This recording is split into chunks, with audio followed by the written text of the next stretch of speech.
anyone but embedded in its surroundings. That's where my sword is. Starting now, I'm going to visit every church on the road. You don't have to, he said. When the moment comes, you will know it. I had been right. Listen, Petrus, why did we hurry for such a long while? When now we're spending so much time in this abandoned city? What would be the answer that is most wrong? I glanced at the shadows. He was right. We were there for some reason. The sun was hidden behind the mountain, but nightfall was still some hours away. I was thinking that the sun was probably shining just then on the Iron Cross. The cross was only a few hundred yards distant, and I really wanted to see it. I also wanted to know why we were waiting around.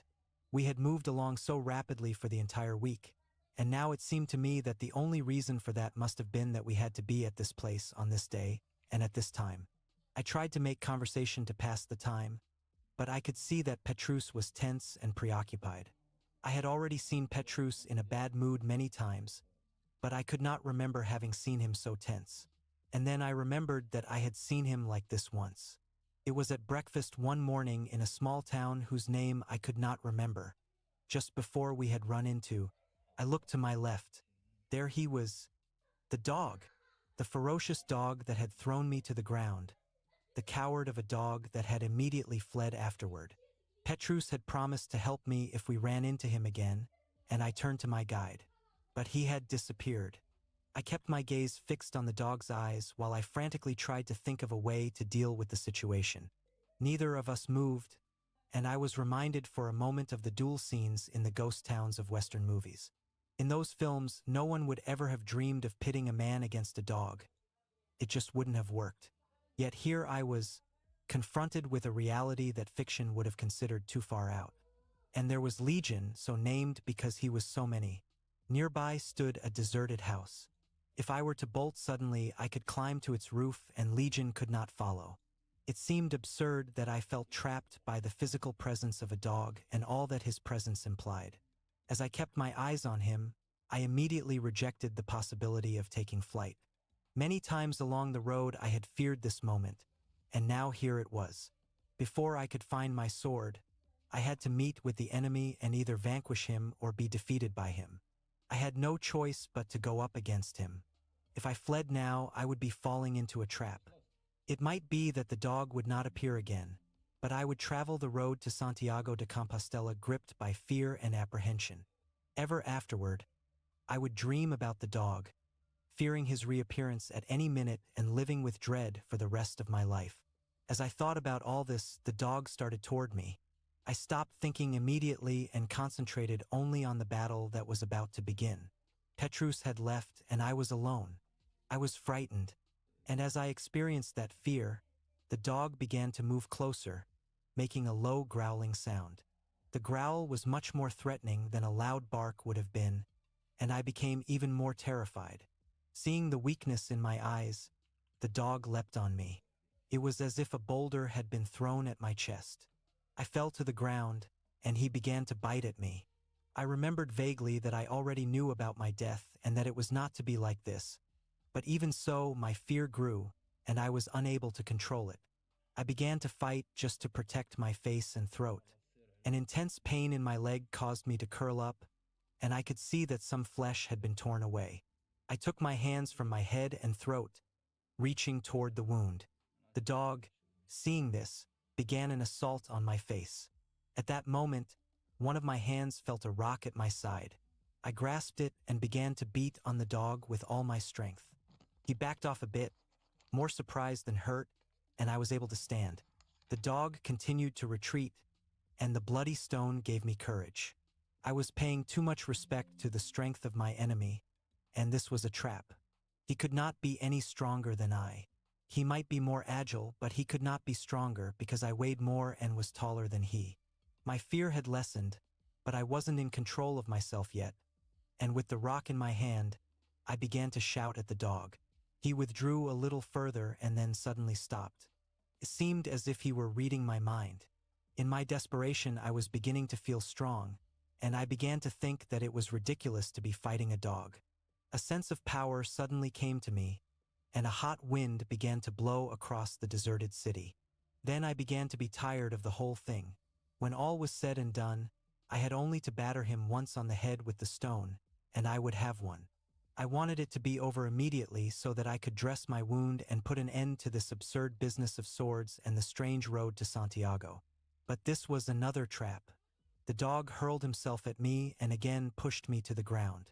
This time he evaded the rock easily, biting my hand and causing me to let it go. I began to punch him with my hands, but I was not causing any serious damage. The only thing my blows accomplished was to keep him from biting me even more.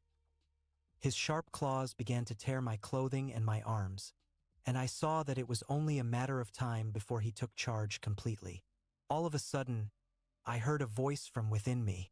The voice said that if the dog established dominion over me, the fight would be over, and I would be saved, defeated but alive.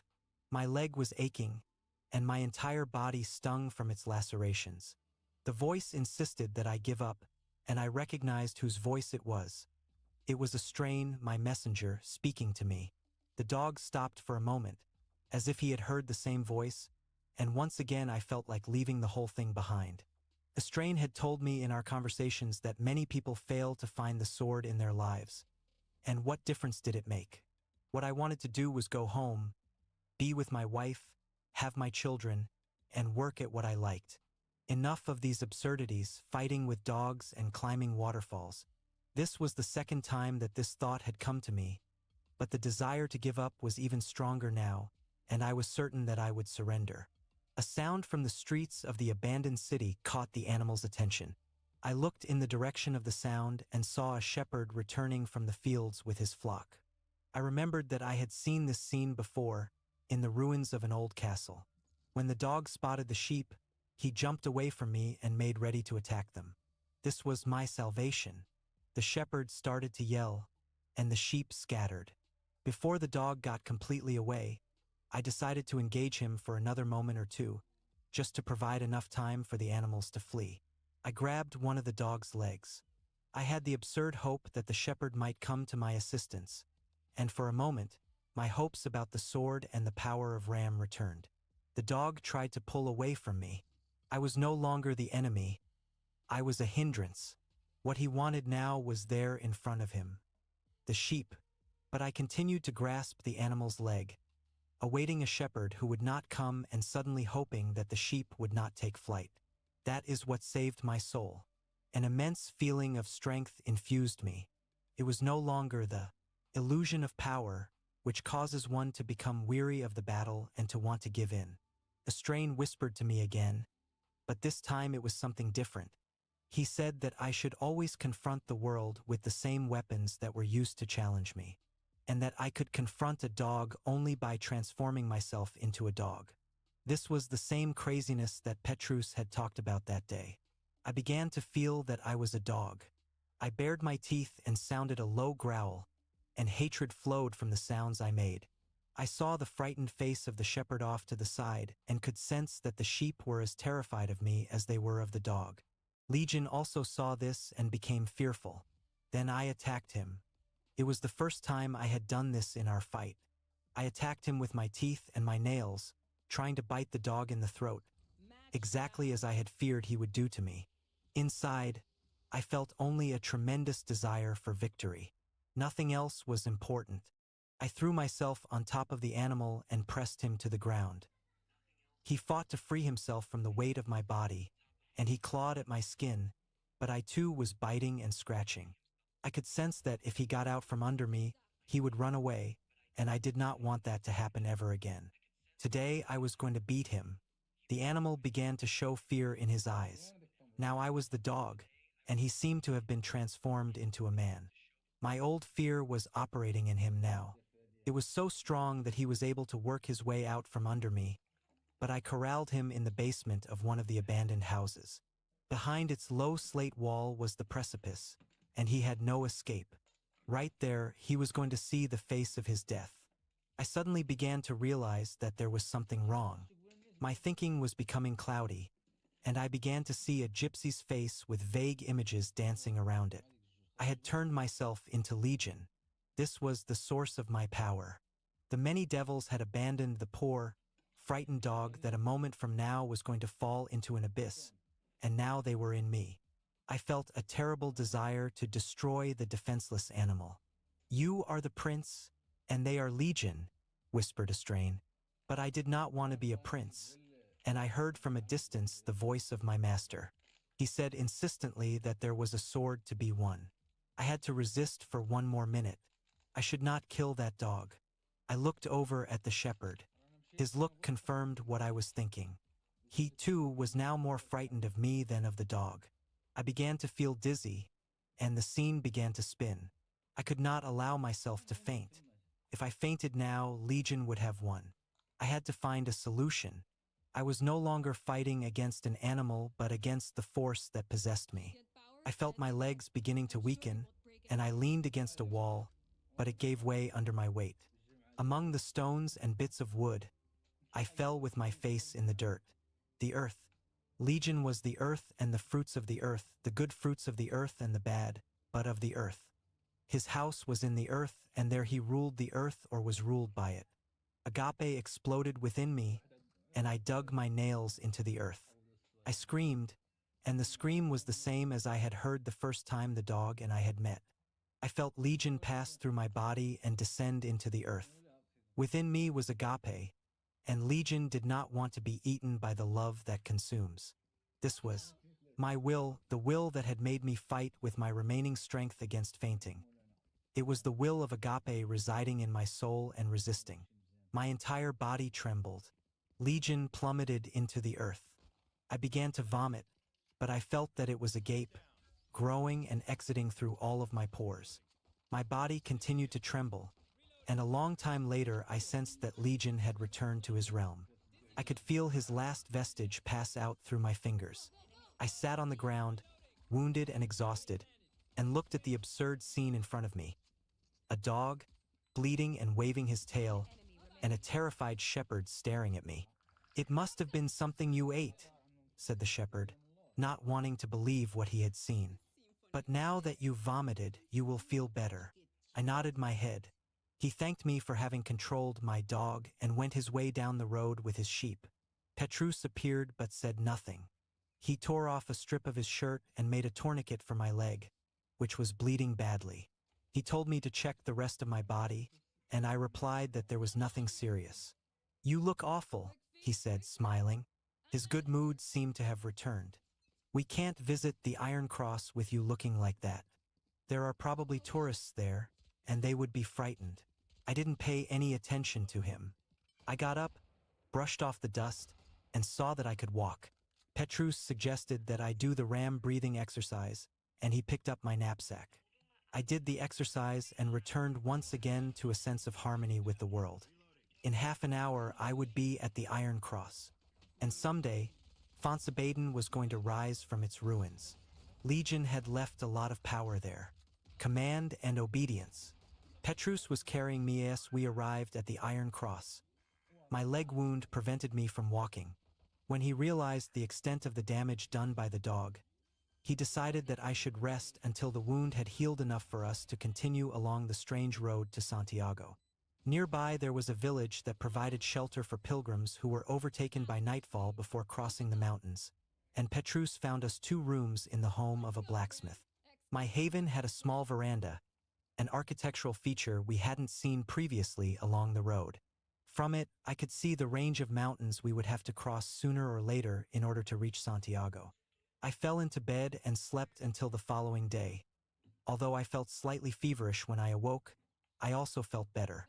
Petrus brought some water from the fountain that the villagers called the bottomless well, and he bathed my wounds. In the afternoon, he came to my room with an old woman who lived nearby. They placed several different types of herbs on the wounds and lacerations, and the woman made me drink some bitter tea. Petrus insisted that I lick the wounds until they had completely closed. I can still remember the sweet, metallic flavor of my blood. It nauseated me, but my guide told me that my saliva was a powerful disinfectant. The fever returned during the second day. Petrus and the old woman again plied me with the tea, and they again put the herbs on my wounds. But the fever, although it was not high, continued. My guide decided to go to a military base nearby to see if he could get some bandages, since there was no place in the entire village where gauze or adhesive tape was available. Several hours later, Petrus returned with the bandages. He was accompanied by a young medical officer who insisted on knowing where the animal was that had attacked me. From the type of bite you have, the animal was rabid, he told me. No, no, I said. I was just playing with him and it got out of control. I have known the dog for a long time. The medical officer was not convinced. He insisted that I take an anti-rabies vaccine, and I was forced to let him administer at least one dose or else I would have been transferred to the base hospital. Afterward, he again asked where the animal was. In Fonsabaden, I answered. Fonsabaden is a city in ruins. There are no dogs there, he said, with an air of having found out the lie. I began to moan as though I were in pain, and Petrus led the young officer out of the room. But he left everything we would need: clean bandages, adhesive tape, and a styptic compound. Petrus and the old woman refused to use the compound. They bound the wounds with gauze and herbs instead. This made me happy, because it meant that I would no longer have to lick the places where the dog had bitten me. During the night, they both knelt at my bedside and, with their hands placed on my body, prayed aloud for me. I asked Petrus what he was doing, and he made a vague reference to the divine graces and the road to Rome. I wanted him to tell me more, but he said nothing else. 2 days later, I had recuperated completely. That morning, I looked out my window and saw some soldiers conducting a search of the houses nearby and of the hills around the village. I asked one of them what was happening. There is a rabid dog somewhere around here, he answered. That afternoon, the blacksmith in whose rooms we were staying came to me and asked that I leave the town as soon as I was able to travel. The story had spread among the townspeople, and they were fearful that I would become rabid and transmit the disease to others. Petrus and the old woman began to argue with the blacksmith, but he was adamant. At one point, he even asserted that he had seen a trickle of foam at the corner of my mouth while I was sleeping. There was no way to convince him that all of us drool a bit in our sleep. That night, Petrus and the woman prayed incessantly over me, and the next day, limping somewhat, I was once again on the strange road to Santiago. I asked Petrus if he had been worried about my recovery. There is an understanding about the road to Santiago that I have not told you about before, he said. Once a pilgrimage has begun, the only acceptable excuse for interrupting it is illness. If you had not been able to recover from your wounds and your fever had continued, it would have been an omen, telling us that our pilgrimage had to end there. But he added, with some pride, that his prayers had been answered, and I was certain that the outcome had been as important for him as it was for me. The road was downhill now, and Petrus pointed out that it would be that way for the next 2 days. We had returned to our usual schedule, with a siesta every afternoon at the time when the sun was fiercest. Because of my bandages, Petrus carried my knapsack. We were no longer in a hurry. The encounter we had been rushing toward was over. My disposition improved with every hour, and I was quite proud of myself. I had climbed a waterfall and defeated the demon of the road. All that remained was the most important task, to find my sword. I mentioned this to Petrus. Your victory was beautiful, but you failed in the most critical sense, he said, throwing a deluge of cold water over me. What do you mean? Knowing the right moment for the encounter. I had to hurry us along, setting a pace that was demanding, and the only thing you could think about was that we were after your sword. What good is a sword if you don't know where you are going to run into your enemy? The sword is the instrument of my power, I answered. You are too preoccupied with your power, he said. The waterfall, the ram practices, the dialogues with your messenger, they all made you forget that there was your enemy to vanquish, and forget that you had an impending encounter with him. Before your hand can wield the sword, you have to discover where your enemy is and how to deal with him. The sword only strikes a blow, but the hand is already victorious or defeated before the blow is delivered. You defeated Legion without your sword. There is a secret in this search, and it is a secret you have not yet learned. If you do not do so, you will never find what you are looking for. I didn't answer him. Every time I began to feel that I was getting close to my objective, Petrus insisted on reminding me that I was just a simple pilgrim and that there was always something else I needed in order to find what I was looking for. The happiness I had been feeling a few minutes before we began the conversation now disappeared completely. Once again, I was starting out on the strange road to Santiago, and I was totally discouraged. Along the same road that I was walking, millions of souls had passed during the past 12 centuries, going to and returning from Santiago de Compostela. In their case, getting to where they had wanted to go had only been a matter of time. In my case, the traps set by the tradition were forever placing another obstacle in my path and creating new tests for me. I told Petrus that I was growing tired, and we sat down in the shade. There were huge wooden crosses along the side of the road. Petrus put the two knapsacks on the ground and spoke again. Our enemy always represents our weaker side. This may be a fear of physical pain, but it may also be a premature sense of victory or the desire to abandon the fight because we define it as not being worth the effort. Our enemy joins the battle only because he knows that he can hurt us, and hurt us in exactly the spot where our pride tells us that we are most invincible. During the fight, we always try to protect our weak spot, so the enemy strikes at the unguarded side, the side in which we have the most confidence. And we wind up defeated because we allow what should never be allowed. We let the enemy choose how the battle will be waged. Everything Petrus was describing had happened during my fight with the dog. Yet I told him that I could not accept the idea that I had enemies and that I had to do battle with them. I said that when Petrus had spoken of the good fight, I had thought that he had been talking about fighting for achievements in one's life. That's right, he said. But that is not all the good fight is. Going to war is not a sin. It is an act of love. The enemy develops us and sharpens us, as the dog did with you. Okay, I understand that. But let's get back to what we were talking about before. Why is it that you never seem to be satisfied with what I do? I have the impression that you always think I am going about things the wrong way. And weren't you about to tell me the secret of my sword? Petrus said that this was something I should have learned before beginning the pilgrimage. And he went on about the enemy. Our enemy is part of agape, there to test our grip, our will, and our handling of the sword. He was placed in our lives and we in his with a purpose, and that purpose has to be met. So to flee from the battle is the worst thing that could happen. It is worse than losing the fight, because we can always learn something from defeat. If we flee, all we do is declare that our enemy has won. I said I was surprised to hear him say that.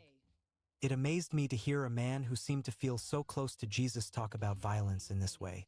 Think about why Jesus needed Judas so, he said. He had to choose an enemy, or his battle here on earth could not have been glorified. The wooden crosses along the road testified to how that glory had been achieved, with blood, treason, and desertion. I got up and said I was ready to move on. As we walked, I asked him what, in a battle situation, was a person's greatest source of strength in trying to defeat the enemy. You're present. We defend ourselves best through what we are doing right now because that is where agape and the will to win, through enthusiasm, are. And there's another thing I want to make very clear. The enemy rarely represents evil. He is an everyday presence, and it is he that keeps our sword from rusting in its scabbard. I remembered that once, when we were building a summer house, my wife had decided suddenly to change the location of one of the rooms. It had been my job to give this disagreeable news to the builder. I had called him, a man of about 70 years of age, and told him what I wanted.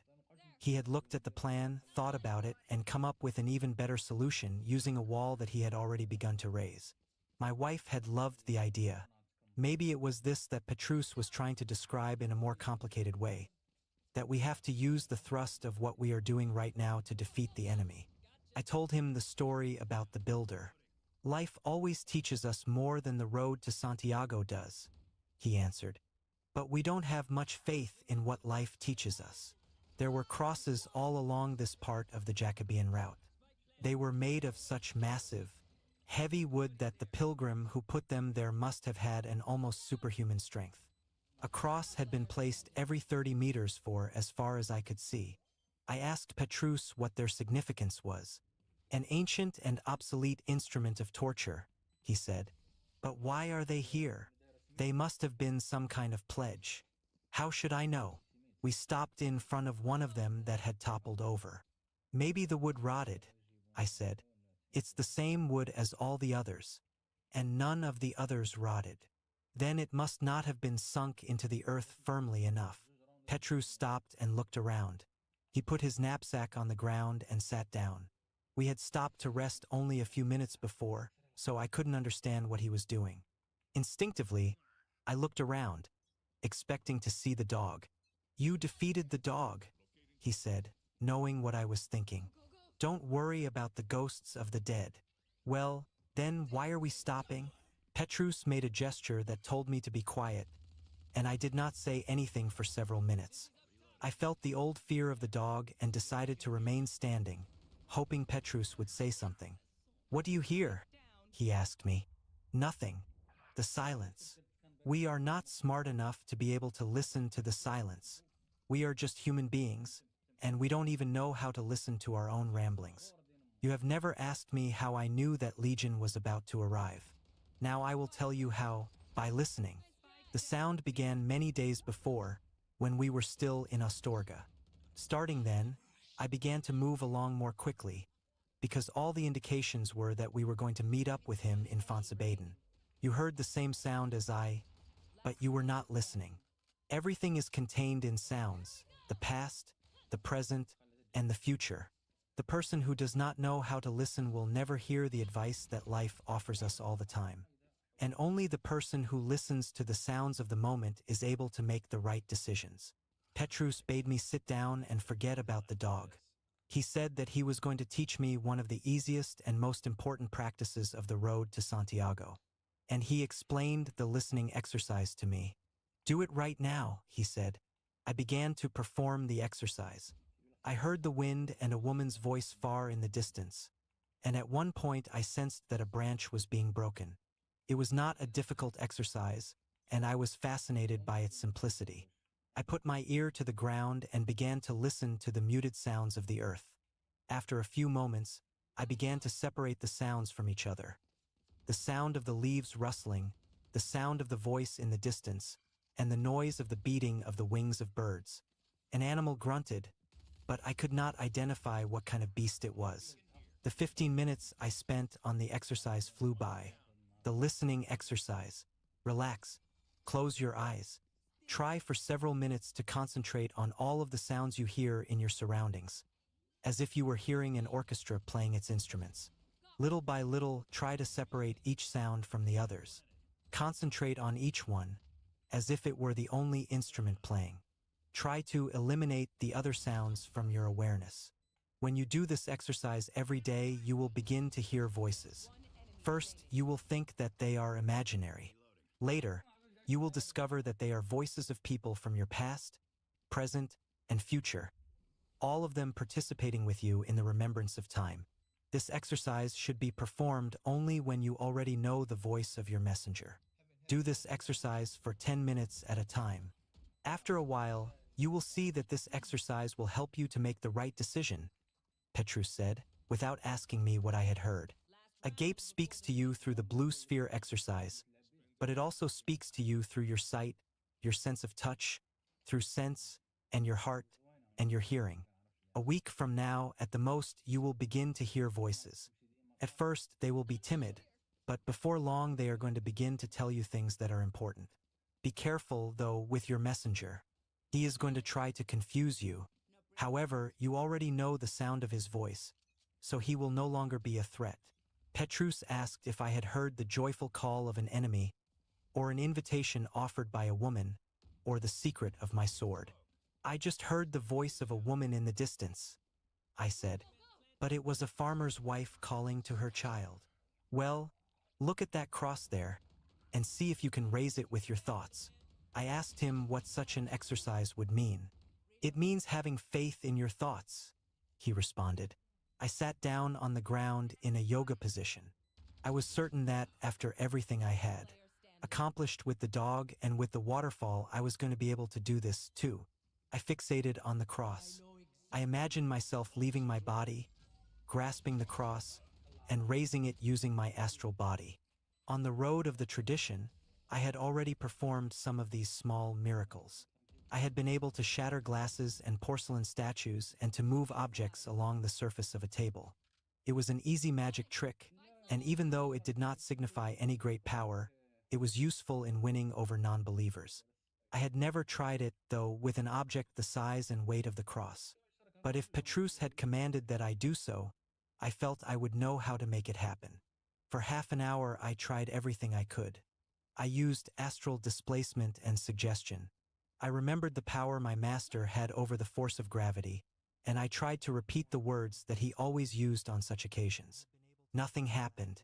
I was concentrating completely, but the cross did not budge. I invoked a strain, and he appeared between the columns of fire. But when I spoke to him about the cross, he said that he detested crosses. Petrus finally shook me to bring me out of my trance. "Come on, this is becoming irritating," he said. "Since you can't do it by thinking, put the cross upright with your hands." "With my hands? Do it!" I was startled. Suddenly the man in front of me had become nasty, very different from the person who had cared for my wounds. I didn't know what to say or do. "Do it," he repeated. "I am ordering you to do it." There I was, with my arms and hands wrapped in bandages because of the dog's attack. I had just been through the listening exercise, but I couldn't believe what I was hearing from Petrus. Without saying anything, I showed him my bandages. But he continued to look coldly at me, not changing his expression in the least. He expected me to obey him. The guide and friend who had accompanied me all this time, who had taught me the ram practices and told me the beautiful stories about the road to Santiago, seemed no longer to be there. In his place, I saw a man who regarded me as a slave and had ordered me to do something that was stupid. "What are you waiting for?" he asked. I remembered the waterfall experience. I recalled that on that day I had had some doubts about Petrus, but that then he had been generous with me. He had demonstrated his love and had kept me from giving up on my sword. I could not understand how the same person who had been so kind could be so harsh now. He suddenly seemed to represent the very thing that the human race was trying to put behind it, the oppression of one person by another. "Petrus, do it? Or the road to Santiago ends right here." I was scared again. At that moment, I was more frightened than I had been at the waterfall. I was more fearful of him than of the dog that had terrorized me for so long. I prayed that a signal would come to me from somewhere in our surroundings, that I would see or hear something that would explain his senseless command. But we were engulfed in silence. I either had to obey Petrus or forget about the sword. Once again, I raised my bandaged arms, but he sat down on the ground, waiting for me to carry out his orders. So I decided to obey him.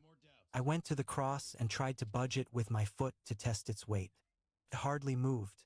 Even if my hands had been in good shape, I would have had a very difficult time trying to lift it, and I knew that with my hands bound as they were, the task would be almost impossible. But I was going to comply. I was going to die in the attempt if that was necessary. I was going to sweat blood as Jesus had when he had had to carry the same kind of burden. But Petrus was going to perceive the seriousness of my effort, and perhaps that would touch him in some way and he would free me from the test. The cross had broken at its base, but it was still attached to it. I had no knife with which to cut through the fibers. Forgetting about my pain, I put my arms around the cross and tried to wrench it from the shattered base, without using my hands. The wood abraded the lacerations on my arms, and I cried out in pain. I looked at Petrus, and he was completely impassive. I resolved that I would not cry out again. From that moment on, I would stifle any such demonstration. I knew that my immediate problem was not to move the cross but to free it from its base. Afterward, I would have to dig a hole and push the cross into it. I found a stone with an edge to it and, ignoring the pain, began to pound at the wooden fibers. The pain was terrible and grew worse with every blow, and the fibers were parting very slowly. I had to give up that approach right away, before my wounds reopened and the whole effort became impossible. I decided to work at it more slowly so that I could accomplish the task without succumbing to the pain. I took off my shirt, wrapped it around my hand, and went back to the job with this additional protection. The idea was a good one. The first fiber parted, and then the second. The stone was losing its edge, so I looked around for another. Each time I paused, I had the feeling that I would not be able to start again.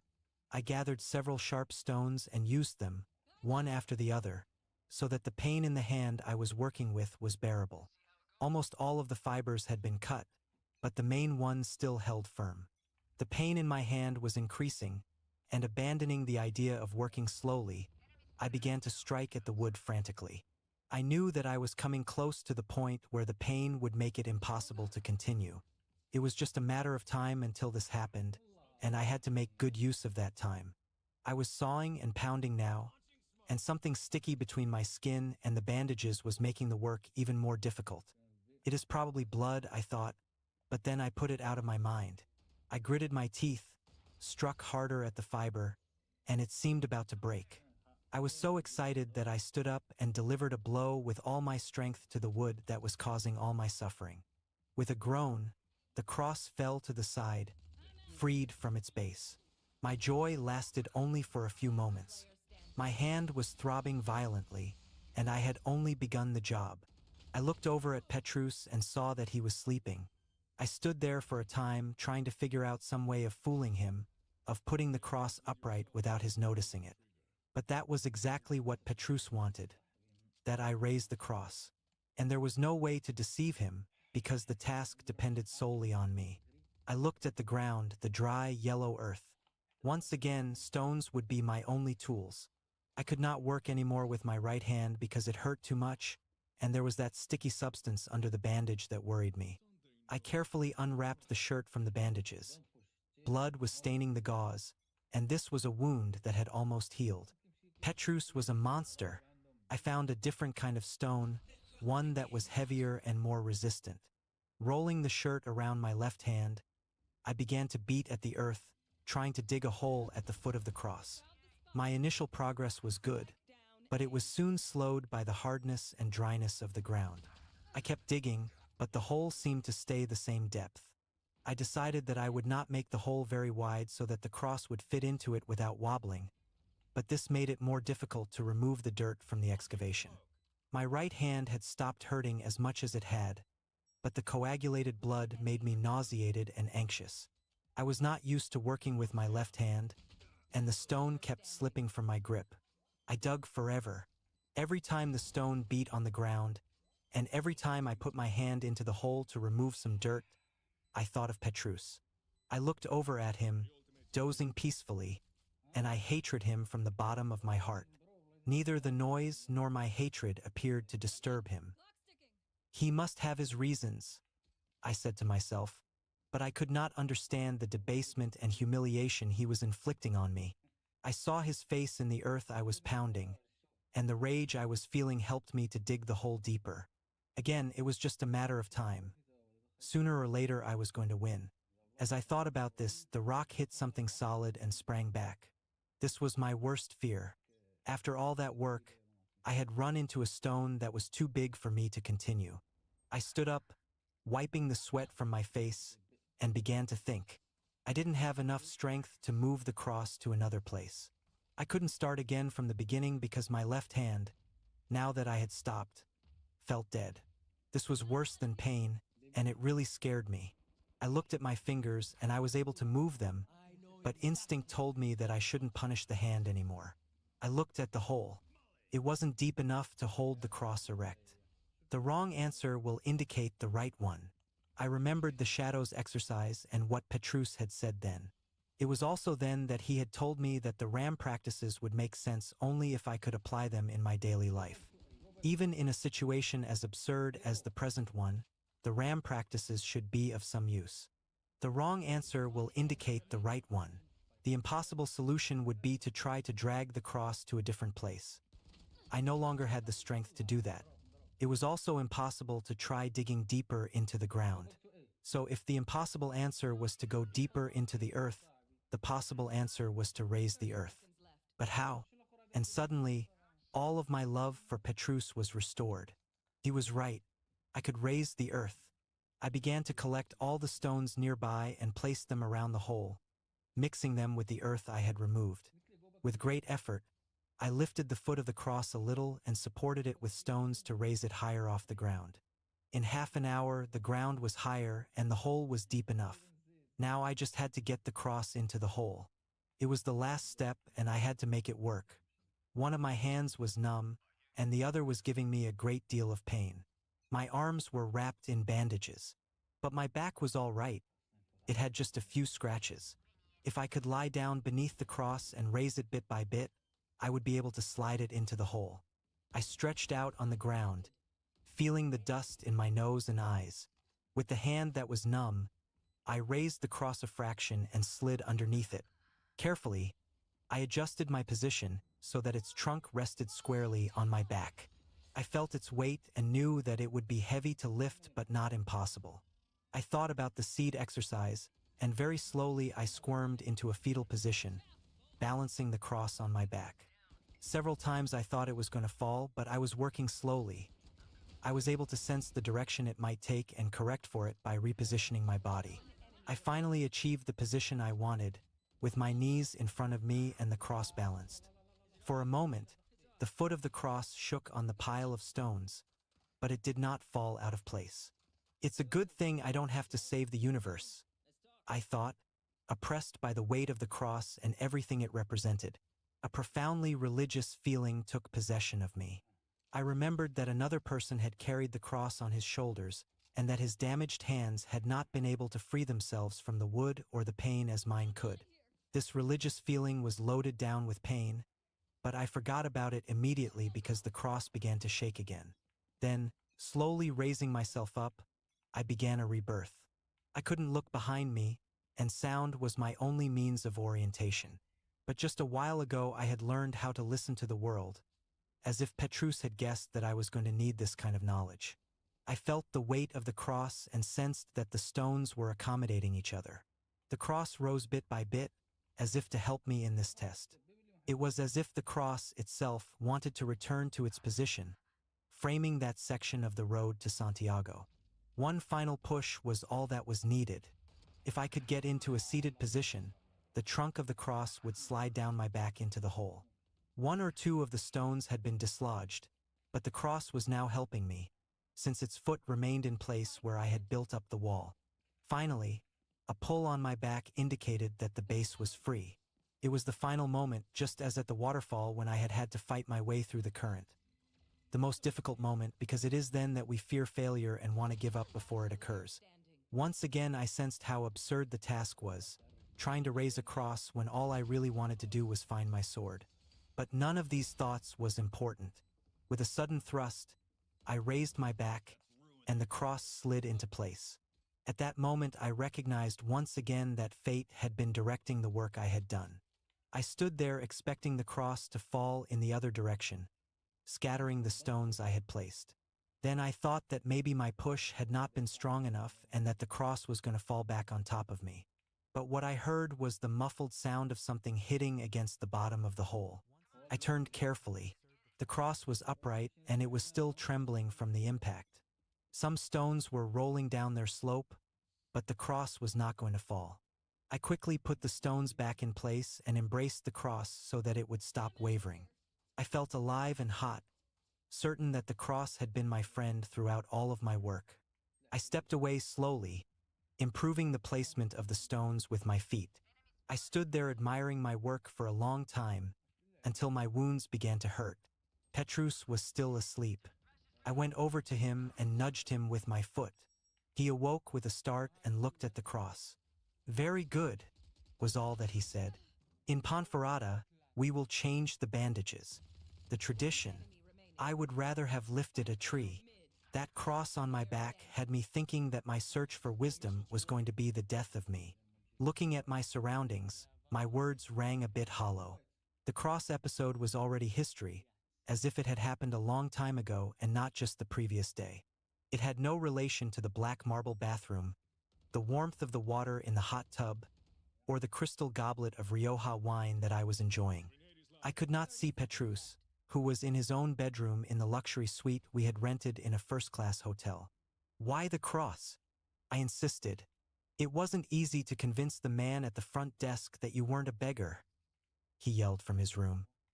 He was changing the subject, and I knew from experience that it would do no good to press the matter. I got up and put on trousers, a clean shirt, and fresh bandages. I had removed the old ones very carefully, expecting to find open wounds, but the scabs had only broken away from the skin slightly and allowed some blood to ooze out. A new scab had already formed, and I was feeling restored and happy. We had dinner at the hotel restaurant. Petrus asked for the specialty of the house, a Valencia paella, which we ate in silence. After dinner, he suggested a walk. We left the hotel and walked in the direction of the railroad station. He was in his now habitual laconic state and said nothing throughout our entire stroll. We came to a train yard, filthy and smelling of oil, and he sat down on the steps of a gigantic locomotive. "Let's stop here," he said. I didn't want to get oil stains on my pants, so I decided to stand. I asked him if he wouldn't prefer to walk to the main square of Ponferrada. "The road to Santiago is about to end," said my guide. "And since our reality is a lot more similar to these railroad cars, stinking of oil, than to the bucolic retreats we have encountered during our journey, it is better that today's conversation happen here." Petrus told me to take off my sneakers and my shirt.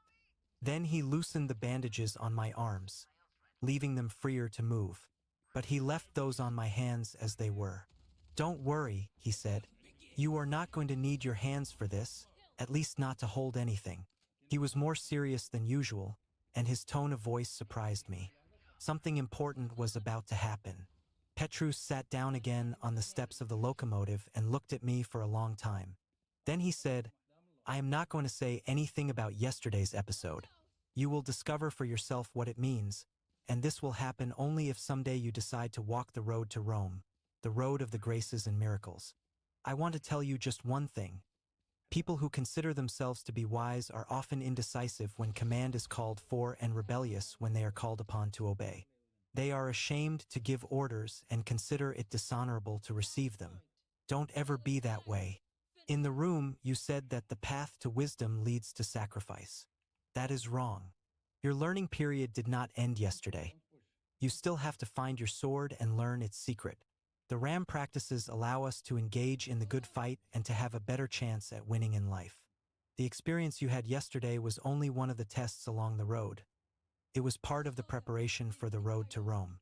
It saddens me that you thought that it might have been the death of you." He really sounded saddened.